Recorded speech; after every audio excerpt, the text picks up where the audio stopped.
Бонжур, мадам месье. Вот продолжение видео. Примерно быстренько расскажу про это государство. Оно такое крошечное государство, расположенное неподалеку от Франции. То есть, ну, он внутри прям. Даже Да, там еще дальше, если в сторону Италии ехать, то все равно это... Вот мы выехали буквально 2 кило, как говорили, 2 квадратных миллиона, так и есть. Сквозь просто проехали, она первая, вторая береговая, прибережная просто зона, это и есть Монако.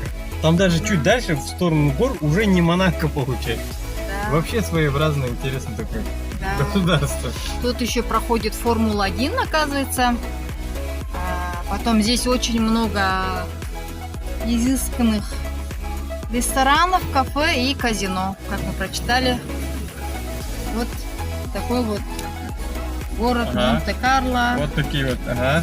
Да, там паркуется, Паркуется человек. выезжает, то есть. Да.